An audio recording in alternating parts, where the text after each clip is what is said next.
కాదు అనేటటువంటి వాళ్ళు రెండు చేతులు పైకెత్తి గాలిలో ఆడించండి. రాజ్యాంగాన్ని మార్చకూడదు అనే వాళ్ళు ఒక్కసారి చేతులు రెండు పైకెత్తి గాలిలో ఆడించండి. देन कांग्रेस पार्टी संविधान और आरक्षण को बचाने के लिए आखिरी दम तक लड़ेंगे. కాబట్టి కాంగ్రెస్ పార్టీ రిజర్వేషన్లను కాపాడడానికి, భారత రాజ్యాంగాన్ని కాపాడడానికి తన చివరి శ్వాస వరకు పోరాటం చేస్తూనే ఉంటుంది. सरकार बनने के बाद आरक्षण की सीमा को भी हम बढ़ाएंगे. ప్రభుత్వం ఏర్పడ్డ తర్వాత రిజర్వేషన్ల శాతం ఏదైతే ఉందో దాన్ని కూడా ఖచ్చితంగా మేము పెంచుతాం. क्या आप हमारा साथ देंगे? మీరు మాతో సహకరిస్తారా? सहकरिस्तारा इंडिया गठबंधन का मानना है कि राष्ट्रीय संपत्ति और संसाधन पर इस देश के गरीबों का पहला हक होना चाहिए. ఇండియా కూటమి యొక్క ప్రధానమైనటువంటి లక్ష్యం ఏంటంటే పేదల సంక్షేమం, అదే విధంగా భారత రాజ్యాంగం పరిపూర్ణంగా పరిరక్షించబడాలి. ఇది ఒక్కటే ఇండియా కూటమి యొక్క ప్రధానమైన ఉద్దేశ్యం, లక్ష్యం కూడా. ना कि सिर्फ मोदी जी के सबसे अमीर मित्रों का कब्जा हो. నరేంద్ర మోడీ గారి యొక్క ధనవంతులు కుబేరులైనటువంటి మిత్రుల యొక్క ఆధీనంలో ఈ దేశం వెళ్ళకూడదన్నదే ఇండియా కూటమి యొక్క ప్రధానమైన లక్ష్యం. मोदी जी ने पिछले 10 साल में देश के सारे संसाधन, all resources, he distributed only among his rich people, his rich friends. స్నేహితులారా, 10 సంవత్సరాల భారతీయ జనతా పార్టీ పరిపాలన కాలంలో నరేంద్ర మోడీ గారు దేశంలో ఉన్నటువంటి సంపద, అదే విధంగా ప్రభుత్వ రంగ సంస్థలు ఏవైతే ఉన్నాయో అవన్నీ కూడా ఆయన తన ఆత్మీయ మిత్రులైనటువంటి వారి చేతుల్లో పెట్టడం జరిగింది. ఈ సంపద మొత్తం వారికి ధారాదత్తం చేయటం జరిగింది. बड़े कारखाने, PSU, पब्लिक सेक्टर यूनिट्स, कोयले की खदानें, ऑयल, गैस, एयरपोर्ट्स, पोर्ट्स, सब संपत्ति अपने दोस्तों को उन्होंने एक एक करके दिया है. పబ్లిక్ సెక్టర్, ప్రభుత్వ రంగ సంస్థలు, అదే విధంగా బొగ్గు గనులు, అలాగే ఏవైతే ఎక్కువ ఆదాయాన్ని సమకూర్చేటటువంటి ప్రభుత్వ రంగ సంస్థలు ఉంటాయో వాటన్నిటిని కూడా ఒక్కొక్కటిగా ధనవంతులు, కుబేరులు, కోటీశ్వరులైనటువంటి తన మిత్రులకు ధారాదత్తం చేస్తూ ఉన్నారు. और मोदी ये कहते हैं मैं बहुत कुछ किया हूं. मैं आपसे पूछता हूं तेलंगाना के लिए उन्होंने क्या किया बताना चाहिए. మోడీ గారు ప్రతిసారి చెబుతూ ఉంటారు నేను చాలా చేశానని. మోడీ గారిని ఈ సందర్భంగా ఈ సభ నుండి నేను అడుగుతున్నాను, మోడీ గారు మీరు తెలంగాణ కోసం ఏం చేశారు అది చూపించాల్సినటువంటి ఆవశ్యకత ఇప్పుడుంది. तेलंगाना के लिए कुछ नहीं किया. जवाहरलाल नेहरू जी के टाइम पर जो बड़े पब्लिक सेक्टर्स हैदराबाद में थे, दूसरे शहर में थे, वो सबको कमजोर किसी ने किया तो 10 साल में మోదీ నే కియా. స్నేహితులారా, నరేంద్ర మోడీ గారు ఈ రాష్ట్రానికి తెలంగాణకి ఏమీ చేయలేదు. జవహర్లాల్ నెహ్రూ గారి సమయంలో ఏవైతే పెద్ద సంస్థలు ఇక్కడ ప్రారంభించబడ్డాయో ఆ సంస్థలన్నిటినీ ఈ 10 సంవత్సరాల కాలంలో మెల్లమెల్లగా నిర్వీర్యం చేయటం తప్ప నరేంద్ర మోడీ గారు, భారతీయ జనతా పార్టీ తెలంగాణ రాష్ట్రం కోసం చేసింది ఏమీ లేదు. आपको लूटा, देश को लूटा, अपने पार्टी का खजाना भर दिया. మిమ్మల్ని దోచుకున్నారు, ప్రజల్ని దోచుకున్నారు, ప్రభుత్వాన్ని దోచుకున్నారు. దోచుకున్నటువంటి సంపదతో తన పార్టీని పరిపూర్ణం చేశారు, దాన్ని సుభిక్షం చేశారు, దాన్ని సుసంపన్నం చేశారు. इलेक्टोरल बॉन्ड के नाम से चंदा लो, धंधा लो. जो चंदा देता है उसको धंधा, कॉन्ट्रैक्ट सब कुछ दिया. స్నేహితులారా, ఎలక్ట్రల్ బాండ్స్ పేరిట చందా ఇవ్వండి, ధందాలో వ్యాపారం తీసుకోండి. ఎవరైతే ఎలక్ట్రల్ బాండ్స్ పేరిట చందాలు ఇచ్చారో వారికి మాత్రమే ధందాలు ఇచ్చారు, వారికి మాత్రమే వ్యాపారాన్ని ఇచ్చారు. ఈ రకంగా దేశాన్ని భ్రష్టు పట్టించే క్రమంలో ముందుకెళ్లారు. हमारे चंदे में एमपीज, एमएलएस 14 लाख रुपए चंदा के रूप में दिए थे, उसको मोदी ने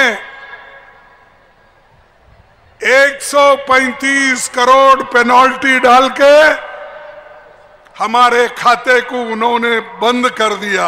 మా ఎంపీలు ఎవరైతే ఉన్నారో పార్టీ కోసం పార్టీ ఫండ్ గా 13 లక్షల రూపాయలు ఇచ్చినప్పుడు నరేంద్ర మోడీ గారు ఒక సాకును చూపించి మాకుండేటటువంటి ఖాతాల మీద 1300 కోట్లకు పైచిలకు పెనాల్టీని వేసి అంటే అపరాధ రుసుమును వేసి మా ఖాతాలన్నింటినీ కూడా స్తంభింపజేశారు।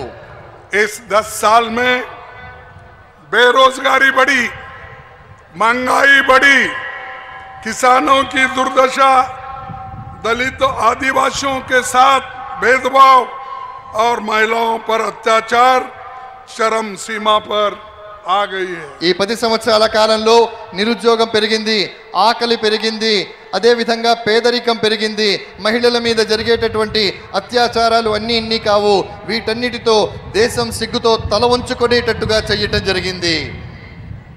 मोदी जी ने कहा था ITIR, Bayyaram steel plant, Kazipet coach factory, इनमें से किसी एक का वायदा भी उन्होंने पूरा नहीं किया। यही दर्शाता है मोदी कितने झूठ बोलते हैं। ITIR, ఖాజీపేట కోచ్ ఫ్యాక్టరీ, అదే విధంగా బయ్యారం గనులు, వీటన్నిటికీ సంబంధించి నరేంద్ర మోడీ గారు చాలా వాగ్దానాలు చేయటం జరిగింది, కానీ ఏ ఒక్క వాగ్దానాన్ని కూడా పరిపూర్ణం చేయలేదు। ఈ ఒక్క విషయం చాలు నరేంద్ర మోడీ గారు తెలంగాణకు సంబంధించినటువంటి విషయంలో అబద్ధాలు చెబుతున్నారు అని నిరూపించడానికి। हल्दी बोर्ड 5 दिन में स्थापित करने का वायदा मोदी ने किया था। పసుపు బోర్డుని కేవలం 5 రోజుల్లో స్థాపిస్తాను అనేటటువంటి వాగ్దానాన్ని నరేంద్ర మోడీ గారు చేయటం జరిగింది। इस वायदे का हकीकत आप सबको मालूम हो गया। ఈ వాగ్దానం ఎంతవరకు నెరవేరిందో మీ అందరి కళ్ళ ముందే ఆ సత్యం ఉంది। वही कांग्रेस तेलंगाना सरकार ने 100 दिनों के भीतर बदलाव लाने का प्रयास किया। महिलाओं के लिए मुफ्त बस यात्रा दिया।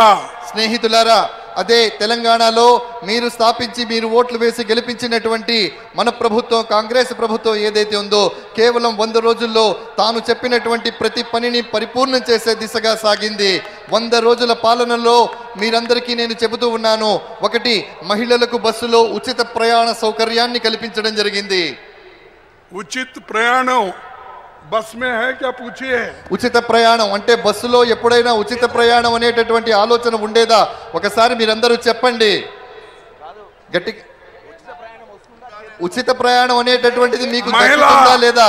మహిళా ఆడవాళ్ళకి విజ్ఞప్తి చేస్తున్నాం, మీరు బస్సులో ఉచితంగా తిరుగుతున్నారా లేదా? తిరిగే వాళ్ళు ఒకసారి చేతులు పైకెత్తి చూపించండి। राजीव आरोग्यश्री पहले 5 लाख था, अब कांग्रेस के हुकूमत में 10 लाख कर दिया गया। ये हमारी देन है।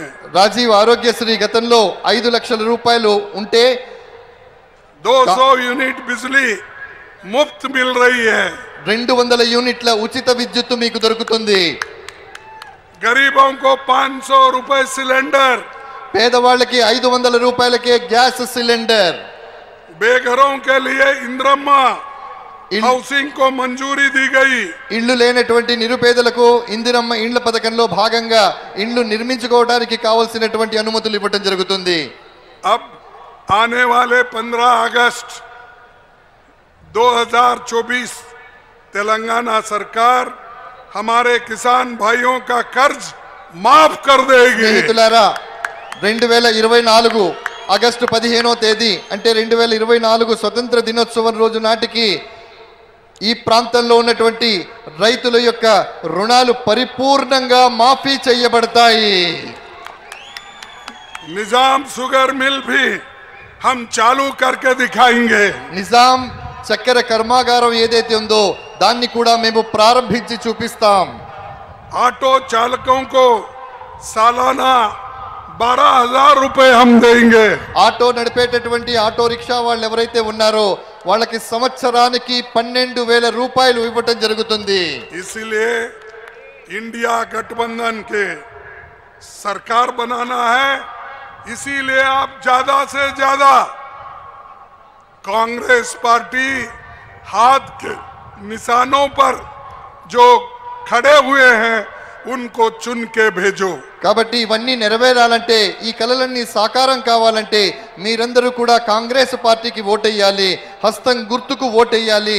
ఎవరెవరైతే మీ ప్రాంతాల్లో కాంగ్రెస్ పార్టీ అభ్యర్థులుగా పోటీ చేస్తున్నారో వాళ్ళందరినీ గెలిపించడంలో క్రియాశీలకమైన పాత్రని పోషించాలి. कांग्रेस सत्ता में आने के बाद 5 न्याय 25 गारंटी हम देंगे. కాంగ్రెస్ పార్టీ అధికారంలోకి వచ్చిన తర్వాత 5 న్యాయాలు అలాగే 25 గ్యారెంటీలను మీకు ఇవ్వడం జరుగుతుంది. जनगणना जातिवार हम कराएंगे और सबके लिए हम कुछ ना कुछ नई पॉलिसी करके उनका कल्याण करने की योजना हम करेंगे. కులగణన చేయడం జరుగుతుంది, జనగణన చేయడం జరుగుతుంది. తద్వారా ప్రతి వారు ఏదో ఒక విధంగా లబ్ధి పొందేలాగా అద్భుతమైనటువంటి ప్రణాళికల్ని రూపొందించడం జరుగుతుంది. फसलों को एमएसपी की कानून गारंटी दी जाएगी. खेती से जीएसटी हटाया जाएगा. స్నేహితులారా, ఎంఎస్పి అంటే కనీస మద్దతు ధర ఏదైతే ఉందో ఆ కనీస మద్దతు ధరను చట్ట పరిధిలో పరిష్కరించి అందరికీ చట్టబద్ధత ఇవ్వడం జరుగుతుంది. అదే విధంగా వ్యవసాయ ఆధారితమైనటువంటి పంటలు ఏవైతే ఉన్నాయో వాటన్నిటి మీద నుండి జిఎస్టి అనే పన్నుని రద్దు చేయటం జరుగుతుంది. मजदूरों को नरेगा योजना में हम 400 रुपए हर एक मजदूर को देंगे. మన్రేగా అనేటటువంటి పథకం ద్వారా అధికారంలో వచ్చిన తర్వాత ప్రతి కార్మికుడికి 400 రూపాయలు ఇవ్వటం జరుగుతుంది. 30 लाख वैकेंसीज जो केंद्र सरकार में है वो हम भर्ती करके हमारे नौजवान साथियों को हम जल्द से जल्द देंगे. కేంద్రంలో ఉన్నటువంటి 30 లక్షల ఉద్యోగాలు ఖాళీలు ఏవైతే ఉన్నాయో వాటన్నిటిని సాధ్యమైనంత త్వరగా నింపి నిరుద్యోగులందరికీ కూడా కేంద్రంలో ఉద్యోగ అవకాశాలు కల్పించడం జరుగుతుంది. हर गरीब परिवार, महिला मुखिया, head of the family, ladies, उनके बैंक खाते में सालाना 1 लाख रुपए हम देंगे. కులగణన జరిగిన తర్వాత ప్రతి ఇంటి నుండి ఎంపిక చేసినటువంటి ఇంటి పెద్ద ఎవరైతే మహిళ ఉంటారో వారి పేరిట బ్యాంకులో ప్రతి సంవత్సరం 1 లక్ష రూపాయల నగదు జమ చేయటం జరుగుతుంది. इस चुनाव के बाद बीआरएस की दुकान हमेशा के लिए बंद हो जाएगी. ఈ ఎన్నికల తర్వాత బీఆర్ఎస్ యొక్క దుకాణం ఏదైతే ఉందో అది శాశ్వతంగా మూతపడిపోతుంది. और बीआरएस इस इलेक्शन में वो इनडायरेक्टली बीजेपी के साथ रहने से वो एक भी सीट जीत नहीं पाएंगे. స్నేహితులారా, ఇండైరెక్ట్ గా అంటే పరోక్షంగా భారతీయ జనతా పార్టీ మద్దతుతో ఉన్న తర్వాత ఎప్పుడైతే బీఆర్ఎస్ వాళ్ళతో కలిసి పోటీ చేయాలనుకుంటుందో లేదా పరోక్షంగా మద్దతు ఇస్తుందో అప్పుడు ఒక్క సీటు కూడా గెలిచే అవకాశం ఎంత మాత్రమూ లేదు. केसीआर ने बीजेपी के संविधान बदलने का जो बात कर रहे हैं उसके बारे में उन्होंने कुछ नहीं किया. రాజ్యాంగాన్ని మార్చాలనేటటువంటి మాట భారతీయ జనతా పార్టీ చెబుతున్నప్పటికీ కూడా కేసీఆర్ గారు బీఆర్ఎస్ గాని ఎప్పుడూ దానికి వ్యతిరేకంగా నోరు మెదపడం లేదు, ఒక్క మాట కూడా మాట్లాడడం లేదు. कांग्रेस की 5 न्याय गारंटी 25 गारंटी प्रधानमंत्री जी इतना डर गए हैं कि अब बात पर झूठ बोलकर लोगों को गुमराह कर रहे हैं. స్నేహితులారా, కాంగ్రెస్ ఇచ్చినటువంటి 5 న్యాయాలు 25 గ్యారెంటీలు విన్న తర్వాత ప్రధానమంత్రి గారు ఎంత భయపడుతున్నారంటే ఇప్పుడు వారు అబద్ధాలు కూడా చెప్పడం ప్రారంభించారు. मोदी के बातों पे लोग हंस रहे हैं. మోడీ గారి మాటల మీద ప్రజలు నవ్వుతూ ఉన్నారు. कभी मटन की बात करता है, ఎప్పుడైనా మటన్ మాట మాట్లాడతారు, कभी मुगल की बात करता है, ఎప్పుడైనా మొఘల్ సామ్రాజ్యం గురించి మాట్లాడతారు, कभी मंगल सूत्र की बात करता ఎప్పుడైనా है, మంగళసూత్రాల గురించి మాట్లాడుతూ ఉంటారు. कभी भैंस की बात करता है। ఎప్పుడైనా బర్రెల గురించి మాట్లాడతారు। ये है मोदी। ఇది మోడీ। मोदी छोटे छोटे बातों को लेकर लोगों को भड़का रहे हैं। చిన్న చిన్న మాటలు తీసుకొని మోడీ గారు ప్రజల్ని రెచ్చగొట్టే ప్రయత్నం చేస్తూ ఉన్నారు। और लोगों को ये कह रहे तुम्हारे पास 2 एकड़ जमीन है तो 1 एकड़ कांग्रेस वाले छीन के दूसरों को देंगे। ఎంతవరకు దిగజారి మాట్లాడుతున్నారంటే మీ దగ్గర 2 ఎకరాల భూమి గనక ఉన్నట్టయితే 1 ఎకరాన్ని కాంగ్రెస్ పార్టీ లాక్కొని అది ఇంకొకరికి ఇస్తారు అని కూడా చెబుతూ ఉన్నారు। अब 2 दिन के पहले कल यहाँ पर मैं समझता हूँ शाह आए थे, कल आए ना, कल शाह आए थे और मोदी जी अब उधर तेलंगाना में वो एरिया में फिर रहे हैं। वो क्या बोले तो उन्होंने बोला अदानी अंबानी के बारे में कांग्रेस वाले कुछ नहीं बोल रहे क्योंकि ट्रक भर के टेम्पो भर के पैसे कांग्रेस के पास जा रहे इसीलिए कांग्रेस वाले बात नहीं कर रहे। ये बात उन्होंने बोली। నిన్న అమిత్ షా గారి ప్రాంతానికి వచ్చారు। మోడీ గారు తెలంగాణలోని వివిధ ప్రాంతాల్లో పర్యటిస్తున్నారు। వారు వచ్చినప్పుడు చెప్పిన విషయం ఏమిటంటే ఇప్పుడు కాంగ్రెస్ ఆదానీల గురించి కానీ అంబానీల గురించి కానీ మాట్లాడడం లేదు, ఎందుకంటే కాంగ్రెస్ వాళ్ళకి ట్రక్కుల నిండా డబ్బులు వాళ్ళు పంపిస్తున్నారు అని చెప్తున్నారు। స్నేహితులారా, మిత్రులారా, ఇలాంటి చిన్న చిన్న విషయాల పట్ల ఇలాంటి చిన్న చిన్న మాటలతో ప్రజల్ని రెచ్చగొట్టేటటువంటి ప్రయత్నాన్ని వాళ్ళు చేస్తూ ఉన్నారు। मैं पूछता हूं मोदी और शाह को, अरे भाई ट्रक से अगर पैसे आ रहे हैं, टेम्पो से पैसे आ रहे हैं, ऑटो में पैसे आ रही हैं, तो तुम क्या कर रहे थे? స్నేహితులారా, ఈ సందర్భంగా నేను అమిత్ షాని మోడీ గారిని వేదిక మీద నుండి ప్రశ్నిస్తున్నాను। కాంగ్రెస్ పార్టీకి టెంపోలలో ఆటోలలో ట్రక్కులలో డబ్బులు వస్తూ ఉన్నప్పుడు మీరు ఏం చేస్తున్నారు అక్కడ కూర్చొని అని? क्या कर रहे थे? ఏం చేస్తున్నారు? मैं पूछ रहा हूं। और अगर आपके पास हिम्मत है जाओ अदानी और अंबानी को ईडी और इनकम टैक्स की धाक डालो, रेड करो, पकड़ो वो पैसे। మీకు గనక ధైర్యం ఉన్నట్టయితే ఆదాని అంబానీల మీద ఈడీని పంపించండి, రైడ్ చేయించండి, వాళ్ళ దగ్గర ఉన్నటువంటి ఆ డబ్బులు ఏవైతే ఉన్నాయో వాటిని పట్టుకొనే సాహసాన్ని చెయ్యండి అని అంటున్నాను।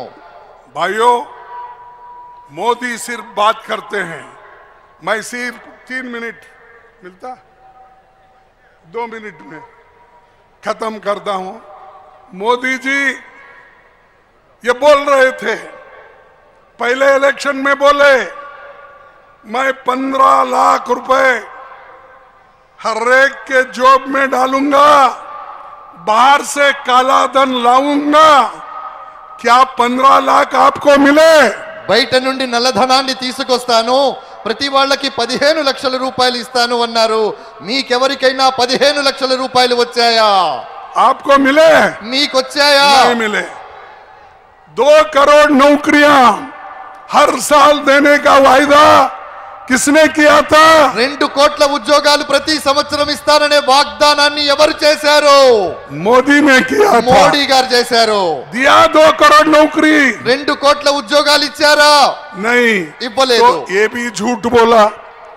एमएसपी और किसानों की आमदनी मैं डबल करूंगा, ये कहा कि नहीं कहा? కనీస మద్దతు ధర ఇస్తానని, రైతుల ఆదాయాన్ని రెట్టింపు చేస్తానని ఆయన అన్నారా లేదా? अन्नारा लेदा अन्नोरा। अरे ये तो इतना झूठ बोलता है मोदी, झूठ के ऊपर झूठ, झूठ के ऊपर झूठ। इसीलिए मैं कहता हूं मोदी जी ये झूठों के सरदार है। మోడీ ఎంత అబద్ధాలు చెబుతారు, ఎన్ని అబద్ధాలు చెబుతారు, ఎన్ని అబద్ధాలు చెబుతారంటే అబద్ధాలు చెప్పేటటువంటి వానికి నాయకుడు ఎవరైనా ఉన్నారు అంటే అది మోడీ అని నేను అంటాను। मोदी जी का 1 सीट, बीजेपी का 1 सीट तेलंगाना में नहीं आना चाहिए। మోడీకి ఒక్క సీటు, బీజేపీకి ఒక్క సీటు ఈ తెలంగాణలో రాకూడదుగాక, రాకూడదు. अगर आया तुम्हारा लोकतंत्र खतरे में है। ఒకవేళ వచ్చినట్టయితే మన రాజ్యాంగం అభద్రతలో పడ్డట్టే.